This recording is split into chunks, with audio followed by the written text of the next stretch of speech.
Attention shoppers, clean up on aisle 14.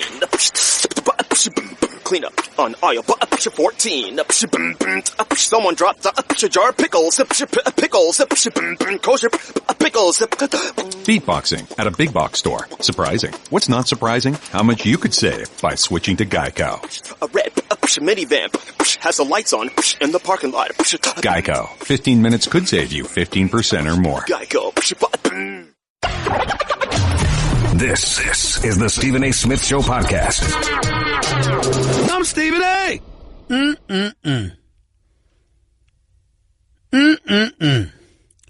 You know, it is hour number 2 of the Stephen A. Smith Show right here on ESPN Radio. Coming at you as I love to do every weekday. Sirius XM, Channel 80. And, of course, on ESPN Radio in over 250 markets across the United States of America. It is true that the number to call up here is 888-729-3776. That's 888-SAY-ESPN. It's also true that the Stephen A. Smith Show is being brought to you by Pennzoil Synthetics, taking synthetic motor oil performance to a whole new level. Make the switch to Pennzoil Synthetics today. But you know what's also alarmingly true? As I sit here today, ready to damn near throw up, I like John Gruden. I respect John Gruden, the football mind that he is, and I'm happy for him. This 10-year, $100 million contract, as long as it didn't involve ownership, because that had nothing to do with him. It's just that it's precedent setting, and if you're going to set a precedent like that, it can't be for John Gruden. It's got to be for only one man, and that's Bill Belichick. So, man, if I'm Bill Belichick today, and I love me, I cannot put this into words greater enough. I don't just respect Robert Kraft. I revere this man. We talk periodically. He's a good man. I talk to several owners in the NFL. He's one of them. He's a good man, and I love him. And I vouch for who he is and what he stands for. But if I'm Bill Belichick, after I see John Gruden get this money, I ain't going to lie to you. I got to look to go somewhere else. I can't sit by and watch John Gruden get $100 million if I'm Bill Belichick. I'm a 5-time champion. Hell, let me stop right there. I love Andy Reid. Known him for years. Covered him in Philadelphia. I'm Bill Belichick. Andy Reid getting more money than me is a problem. And you don't worry about what other people make. You worry about your own wallet. I understand that. But in terms of principle, in terms of a level of productivity, I got to admit it to you. I'm asking myself that question. Andy Reid. We're going to get into the playoffs this weekend because guess what? You Andy Reid. Look, man. You got to win. You've been to one Super Bowl. You've never won a Super Bowl. You've been coaching 19 years. You got to win. See, to me, the most dangerous team is the Los Angeles Rams with this kid, Sean McVay, who's my coach of the year. Because you playing with house money. I mean, everything is an upside after Jeff Fisher, who, by the way, absolutely made me. I don't think I laughed that hard since watching Dave Chappelle or Martin Lawrence. When I saw that quote from Jeff Fisher a week ago, talking about he deserves some credit for where they are, I almost wanted to laugh. I think my man Rich Eisen for the NFL Network, who I love. But I must admit on a personal level, I'm biased because I used to work with his wife, who is she's a special lady, and I love her dearly. I miss her, too. Good person. But I got to tell you, when Rich Eisen came up, Jeff Fisher won credit. I'm paraphrasing because I don't remember the exact quote. But he said, sure, we sent him a trophy, congratulations or something for winning the division. But it probably wouldn't arrive to him until 6 to 9 or 7, 6 to 10 or 7 to 9 days. That was funny. Because that's who Jeff Fisher is. Mr. 6 and 10 or 7 and 9. But I digress. I'm looking at all of these people getting money and getting credit, and a Bill Belichick, we talk about how his days in New England might be numbered. If John Gruden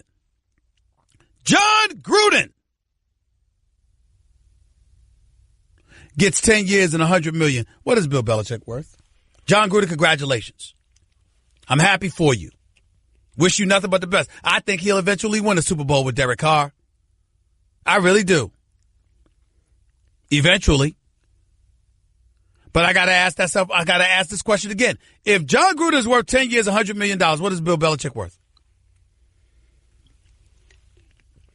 I'm just asking. Because I got to admit to you, it doesn't make much sense to me. John Gruden, last time he coached was the Tuck Bowl game. You know, the Tuck Rule game. January 19th, 2002, I believe that was the date. They lost that game, which they should not have. They got robbed. John Gruden was then basically traded to the Tampa Bay Buccaneers when Tony Dungy got screwed over. And Tampa Bay won the Super Bowl with Tony Dungy's team. Last 6 years in the NFL, 45-51. Never won a playoff game. Comes into the Monday night booth. You know, let me politic for the Monday night job right now. Not as a football analyst, because I know I don't know football like that. I know the game as a fan. I know the game as a reporter. I don't know the game the way John Gruden and others know the game. But if you got a two-man booth with an expert like John Gruden in the booth, put me in there. Let me be the modern-day Howard Cosell of that Monday Night Football booth, that third wheel. Because evidently getting a job like that ensures lifetime security. I mean, you got to be kidding me. 45-51 your last 6 years in the league. Don't win a playoff game. Then disappear for 10 years as a coach because you're in the booth doing a great job calling Monday Night Football games. And somehow that parlays in $100 million? ESPN, can I please get in the Monday Night Football booth? Pretty please with sugar on top. Put me up in there. That kind of job security I want. You got to be kidding me.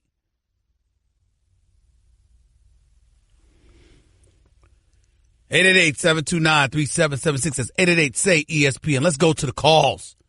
And it is appropriate that I put my man on first. Hadn't heard from him in a few days. Happy New Year to my buddy, formerly from Massachusetts, now in Tampa, Florida. Carlton, my resident Bill Belichick hater. He's on the line with yours truly. Happy New Year, buddy. How you doing?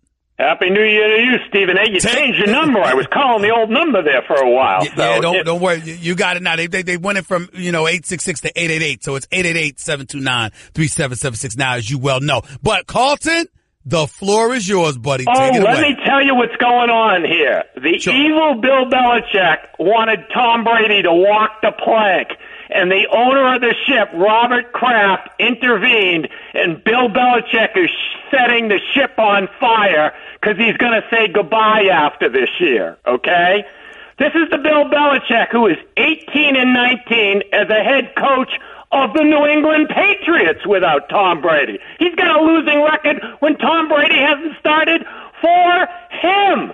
This is the coach who immediately when he was confronted with deflating footballs, which he was doing for 8 years, threw it right in Tom Brady's lap. If you remember, it was Tom Brady's friend who texted him immediately after Bill Belichick's press conference that said, he just dumped this whole mess right in your lap. And ever since then, there's been a rift between the two. And the whole Alex Guerrero mess. So you agreed with me on First Take this morning when I brought up Deflategate and how Bill Belichick threw Tom Brady to the Wolves. And I said that may have played the role in the separation that appears, or the schism that appears to have existed or to be existing between Tom Brady and Bill Belichick. So you agree with that? I've been telling you that for 2.5 years here, Stephen. Hey, you know that. I mean, I believe Tom Brady had nothing to do with Deflategate. He knew the balls were being deflated, but this was Bill Belichick's maniacal focus on turnovers, on limiting fumbles. That's why he was deflating footballs. Okay? And so Tom Brady has won this battle, and Bill Belichick is burning down the house. He traded Jacoby Brissett for a busted receiver, a former first-round draft choice who's caught all of 63 balls in 41 games in his 3 seasons in the NFL. He makes a sweetheart deal with Shanahan, trading him for a second-round pick without shopping Garoppolo all over the league beforehand. He is reportedly helping Patricia and McDaniels for the first time prep for their upcoming job interviews. They've been on other head coaching job interviews in years past. Bill is reportedly helping them now for the first time. He is going to say goodbye. And my best bet, you know where my best bet is he's going? He's going to go to the Lions. Bob Quinn's the general manager there, who was an executive with the Patriots for 13 years, up until 2012 or 13. And Ford there will pay him could pay him a bucket load of money to come on in there. And if he doesn't go there, maybe he'll show up if Irsay is crazy enough, in Colt land, and he'll have Andrew Luck, and his backup will be Jacoby Brissett, the guy he just let go for a song. This is the evil Bill Belichick. And we also tell that nutcase that is, partner with you, by the way, on your first take, Max, who now has Jimmy Garoppolo in the Hall of Fame, that in Jimmy Garoppolo's first game, he won it only because Mike Catanzaro missed an indoor 46-yard field goal. This is last season. In his second game, he didn't last 2 quarters before he goes out of the game. In his third game, he beat the Bears this year, scoring 15 points. He beat Jacksonville, which Max went on and on about what a great win it was, when Bortles threw 3 interceptions, his worst game of the season. That's the only way Jimmy Garoppolo beat the Jaguars, and he beat the Rams in the last game of the season when they sacked every single starter, and Max has him in the Hall of Fame. The guy has 6 touchdowns and 5 picks in his 5 starts this year, and Max has him in the Hall of Fame. Max has got to get a grip. Absolutely got to get a grip. I got you, Carlton. I appreciate the call, Carlton. Thank you so much, buddy. Let's talk tomorrow because this story is not going anywhere. 888-729-3776. That's 888-SAY-ESPN. Back with your calls and more in a minute. You are listening live to the Stephen A. Smith Show, ESPN Radio. You're listening to the Stephen A. Smith Show podcast. My honor and privilege to have my next guest on the line, our resident handicapper extraordinaire out of Vegas, founder for pregame.com, the official odds provider for the Associated Press. I'm talking about the one and only RJ Bell. He's right here with Stephen A. What's going on, buddy? How you doing? Well, I tell you, your energy's high. I'm going to have to try to match you today, Stephen. I'm ready to go. Well, listen, this is our first time together since we moved to over 250 markets across the United States of America. So I'm excited to have you, man. I'm excited for everybody, even more folks to even know about your RJ Bell. First thing first, I want to get into these Super Bowl odds that we've got up here. You got the Patriots at 2-1. Down to the Titans at 125-1. Talk to me about these Super Bowl odds. Yeah, the Bills 165-1. These are 2 of the biggest long shots we've seen with the wild card teams in the AFC. But here's what's fascinating. Patriots 1 favorite, Vikings 2, Steelers 3. But the Vikings will be favored, is the projection, in every game they would play. Favored next week, favored even if they go to Philadelphia. And amazingly, they are projected to be favored against the Patriots in the Super Bowl if they play the Pats. Why? Because they'd have home field advantage. Oh, my goodness. I got to keep that in mind. No question about it. By the way, your Twitter handle, because I choked up when I was talking, it's at RJ in Vegas. So I wanted everybody to know that. Let's get to these games, RJ. Let's start with Kansas City Chiefs. They're favored by 9 hosting the Tennessee Titans. All right, here's a question I'm going to ask you because I believe this, but I'm in the minority. And I know sometimes you take positions that others don't agree with, Stephen. So I want to see if you agree with this one. I think Kansas City right now is playing as well, if not better, than they did when they started 5-0. What do you think? Yeah, because I think their defense is better. That's it. Because the offense has been 30 points a game since Andy Reid gave the play calling to the OC. But even when they started 5-0, the offense was great, but the defense, yards per play, was number 26. Now the defense is in the top 10 the last 5 games. So I think this Kansas City team is as good, if not better, at any point during the year. And I think Tennessee, well, what I know is they were outscored this season. They are minus 22 points on the season. That means this is truly a below-average team.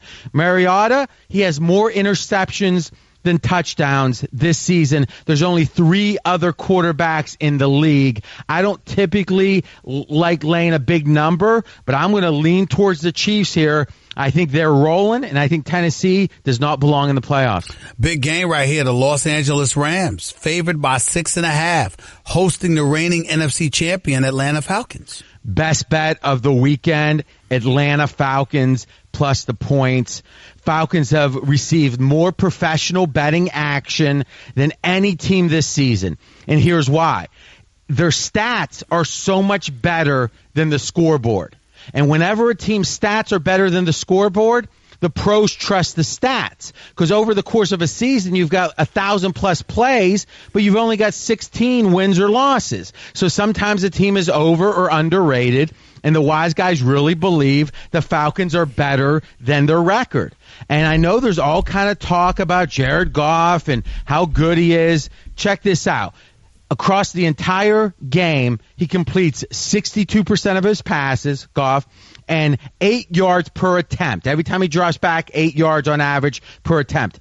But when it's the fourth quarter, Goff, and it's either tied or they're down by 1 score, which is a key point where the team knows they're going to throw. In that spot, Goff has only completed 43% of his passes and only 5.3 yards per attempt. I think Goff right now is a variation of Alex Smith, and we know he's a good quarterback, but not a great quarterback. Matt Ryan has the QB edge. Falcons have the experience edge. I like the Falcons a lot. Jacksonville Jaguars, favored by 9, hosting the Buffalo Bills. I think Jacksonville, with the lead, is one of the top teams in the NFL. I think Jacksonville down by, let's say, 10 is below average. There's no team, I think the difference between if they're winning or losing. Doesn't that speak to Blake Bortles? Yes. I mean, a ton, right? Bortles down by 10, right. You're not feeling good at all. But when Bortles can be the game manager, they've got a heck of a running game. Bills do not defend the run very well. And additionally, maybe the best pass defense in years. When Jags know the other team is going to throw, they are tough against the pass. So to me, can Jacksonville get a lead here? I think so. And if they do, they tend to grind it out. By the way, we talked about net margin of points, Steven. Mm-hmm. Chicago Bears, not a very good team. They were minus 56 points this year. The Bills are minus 57 points this year. The Bills have had a worse season point-wise than the Bears. And now you have Shady McCoy, who might be the most valuable player, non-quarterback in the NFL right now. Now, why is that? It's because the Bills rely on the run so much, and their backup is so average. I think McCoy being injured is another huge factor. I lean towards Jacksonville. Well, why does it have in here also, you're talking about people speculating that the Bills may be flat. Why is that? Well, I think very rarely in the playoffs you get a flat team. But if there's ever a time the Bills did not expect to make the playoffs, remember last Sunday it took some unusual things to happen. Yeah, I saw them throwing a celebration like they won a championship once Andy Dalton threw that touchdown against the Ravens. Exactly. So you got to wonder, did they have a day and a half of, being happy and then get back to work a little later, and now they're on the road? So I think that there could be a rare case where the Bills are happy they made the playoffs and maybe they're not expecting to win this game. Last one. We're talking about the New Orleans Saints favored by 7 hosting Cam Newton and the Carolina Panthers. This is the game I think is the closest when it comes to the spread. So I'm going to make the Saints case first, and then I'm going to make the Panthers case. The Saints, I think it's driven by a couple of things. One, Drew Brees. I mean, when you get to the playoffs, you need an elite quarterback. And if you actually look at the NFC, we could debate this, but I would make the case Brees is the best quarterback left in the NFC.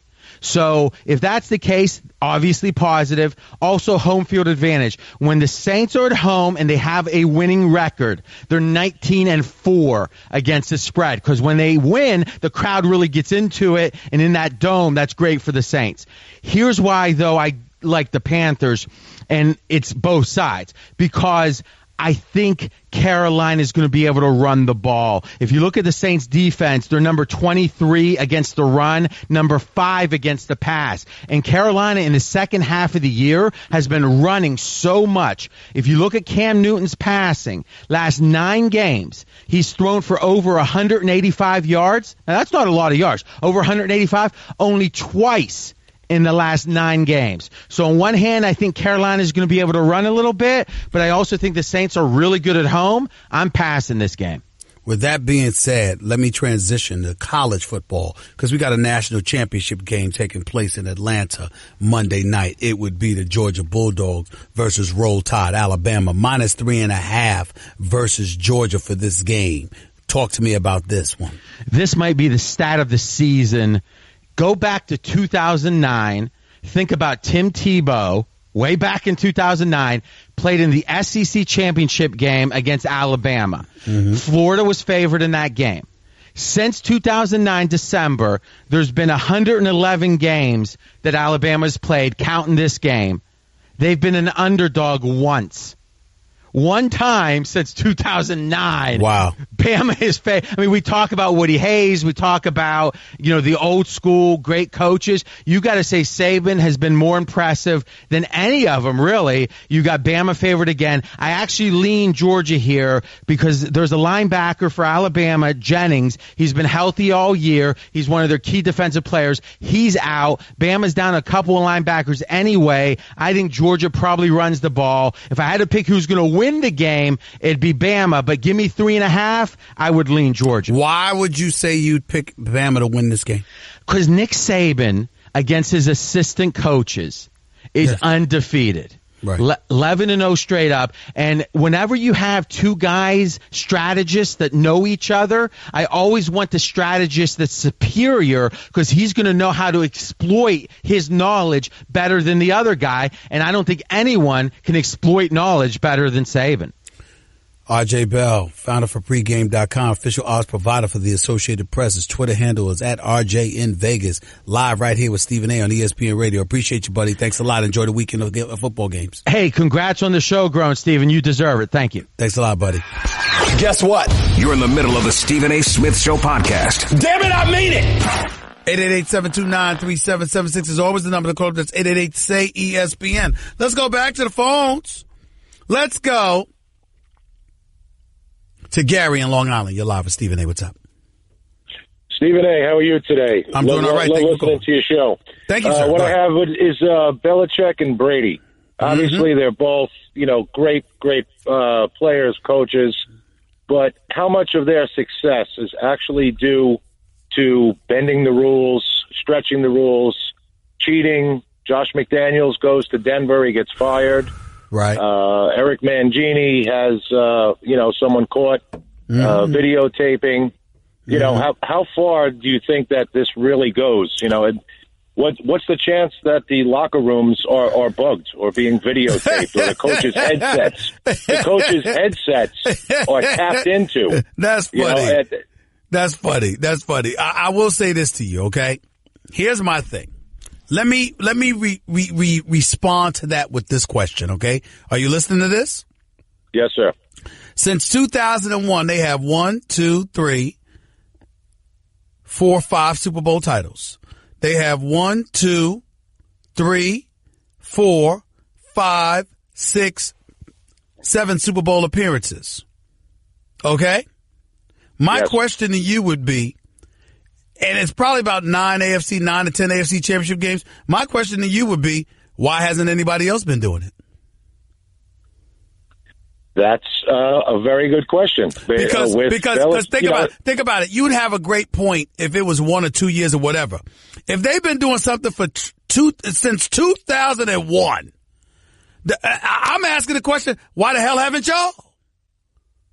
Because they've been crowned a champion 5 times. Ain't all that cheating in the world. And oh, by the way, sir, Gary, my thing is this. Spygate can't ignore that. Deflategate can't ignore that. We get all of that. We know the suspicions. But even after the suspicions, they produced. So what's there to say? Certainly do.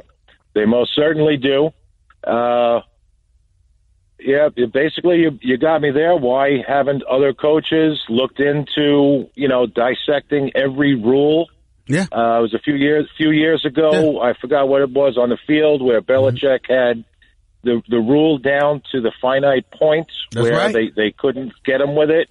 That's right. He's one of the biggest students of the game. That's right. And my hats are off, to him. Mm-hmm. And why haven't other coaches done that? That I don't know. That's right. But, I also heard anyone going into Gillette Stadium needs to be escorted. Listen, stop right there because they've won plenty on the road. Now, they haven't won Super Bowl championships. They've lost a few AFC championship games. There's no doubt about that. But there hasn't been a Super Bowl in Foxborough. Or every one of their Super Bowls that they've won and lost has been in a different location. And it's still won 5 times. Can't listen to that. But I appreciate the call, Gary. Thank you so much. Kentrell in the ATL, you're live with Stephen A. Talk to me, man. Hey, man. I'm a long-time Patriots fan, first-time caller, long-time listener. And I had a theory on this. So do you think that, and I listen to Mac sometimes, I don't really agree with him a lot, but do you think that Brady asked in the meeting that they not supposedly had, that give me 3 more years, and Belichick didn't believe in 3 more years? Because you got to think of Brady saying till 45. Realistically, everyone's thinking about 2 or 3 more years realistically. So you think Belichick didn't believe in him? Because I believe in Belichick. I think Belichick's right because he's for the future. And Brady's only a player. He can only go so far. Listen, I can tell you this much. I'm not pushing Brady out the door for Jimmy Garoppolo. I'm not doing it. I'm not with Brady looking the way that he's looking and playing the way that he's been playing. I'm not letting go of Brady for Garoppolo. Not doing it. Not doing it. Yeah, all right, you're right. Thanks for taking my call. Take it easy, man. Jason in Compton, you're live with Stephen A. What's up? What's going on, Stephen? Talk to me, man, big baby. Do you think that the Oakland Raiders are going to have a legitimate chance now with acquiring John Gruden as a coach? I know you got a little beef with the Raiders. I mean, Derek Carr. Now what beef do I? Hold on. What beef do I? Hold on. Whoa, stop. What beef do I have with the Raiders? I mean, Derek Carr, y'all had some words earlier this year. No, that was him misconstruing something because he thought I sent the tweet to him that I did not send. That was it. My bad. Other than that, I just sat there and said, you're the $125 million man. Nobody wants to hear you talking about, you looking forward to Vegas when you leave in Oakland. That's all I said. There's no beef. I have no problem with him. And as far as Gruden, profound respect for him. He's my colleague here at ESPN. He's done a fabulous job for us for years. All I said was you can't set a precedent of making him the first coach in NFL history with an ownership stake. He's no Bill Belichick. And am I right about that? I'm 100% agreeing with you. That's all I said. Do you feel like they can get over this hump now? Do you feel like they can get this locker room straight? I think that John Gruden with Derek Carr will win a Super Bowl championship. Not immediately, but I think in the near future, John Gruden, with Derek Carr as his quarterback, will win a Super Bowl championship. I do believe that. I really do. Appreciate it, Steve. Take it easy, man. 888-SAY-ESPN. That's 888-729-3776. Your calls to close out the show in a minute with Stephen A. on ESPN Radio. Guess what? You're in the middle of the Stephen A. Smith Show podcast. Damn it, I mean it! Stephen A. Smith Show, ESPN Radio. By the way, who will raise the trophy? Find out Monday night, the College Football Playoff National Championship presented by AT&T. Coverage begins at 6:30 p.m. Eastern on ESPN Radio, ESPNradio.com, and, of course, the ESPN app. Back to the phones we go before we get on out of here. By the way, Rams are beating the Falcons. I've lost faith in the Falcons. Listen, I love the Falcons, but Matt Ryan got to show up, man. Been in the league 10 years. You're the league MVP who blew a 25-point lead in the Super Bowl. I don't care about your first year offensive coordinator, Steve Sarkisian. You've been there long enough. Matt Ryan got to show up. But I think Goff and Gurley and the Rams will, and that defense, I think they will. I'm picking the Rams to win this game. I'm picking Drew Brees in New Orleans with Kamara and Ingram to beat Carolina. I don't think Carolina's offense is strong enough. I think Buffalo will lose in Jacksonville because that defense is real. And Andy Reid will win another playoff game. They will beat the Tennessee Titans because I'm no believer in Marcus Mariota right now. Him and Jameis Winston have disappointed me. Back to the phones we go. Greg in Connecticut. You're live with Stephen A. Real quick. Go ahead, Greg. Oh, hi, Stephen A. Love the show. Fantastic show. Thank you. Wish Go I ahead. could have heard the whole thing as a Patriots fan. I just wanted to weigh in real quickly on Belichick versus Brady. I mean, all along as a Pats fan, I knew the end of the road was going to come for Brady, like it came for so many other players who played at a very elite level for a long time. And, I think it's already been said, but, that's the Patriot way. And so I don't even know why this is even a story, and I'm it's kind a of story disappointed because that Tom Brady is a Super Bowl champion. He's a league MVP. He's about to win it again, as far as I'm concerned. Very good chance he'll win it again. And as far as I'm concerned, he looks like he could go a few more years.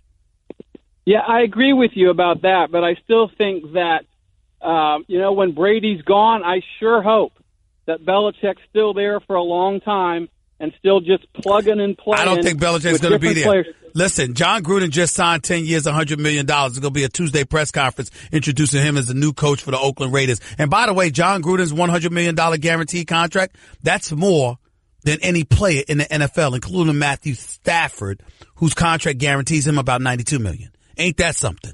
It's unbelievable. Just unbelievable. Appreciate the call. Chris in Newark, you're live with Stephen A. Go. Hey, what's going on, Stephen A? I just got a question about the Vikings. I went to the game this year when we played the Washington Redskins, and I seen them play. And we looking like we controlling and we doing what we want to do. What's your real assessment? You think we got a shot to really win it at home?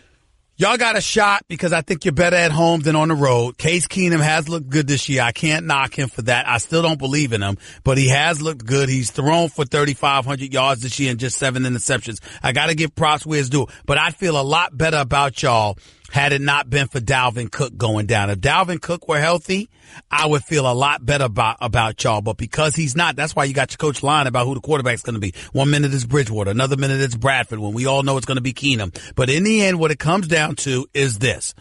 Vikings defense is real. Your offense is a question mark. I think New Orleans deserves to be the favorites. Appreciate the call. Jarrell in South Carolina, real quick, you're live with Stephen A. Go.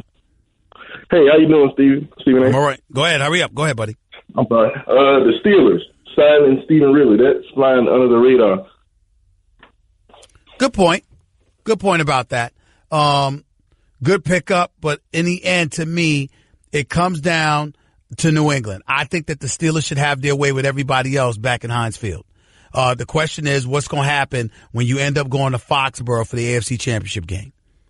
And I consider it to be more the same because every time they throw something in the plans, Tom Brady has an answer. That's my issue with the Pittsburgh Steelers. I've lost faith in them. I just have. I have from their, as strictly as it pertains to their ability to stop Tom Brady and Rob Gronkowski when it counts. When it counts. Steelers could still beat them because they're a better team talent-wise. But then again, guess what? To put a rainbow on this issue. Now that all this controversy is going on with Belichick and the Patriots, I think it's going to bring them closer together. And I think that's going to make the Patriots even more formidable for this particular playoff run. But that's just me. Other than that, the two games I'm excited about watching most is the Rams. I think they're going to beat the Falcons. And of course, Drew Brees, he's going to be Cam Newton. Talk to y'all on Monday. That's just a sample of what you'll hear on the Stephen A. Smith Show. Weekdays at 1 p.m. Eastern on ESPN Radio and the ESPN app.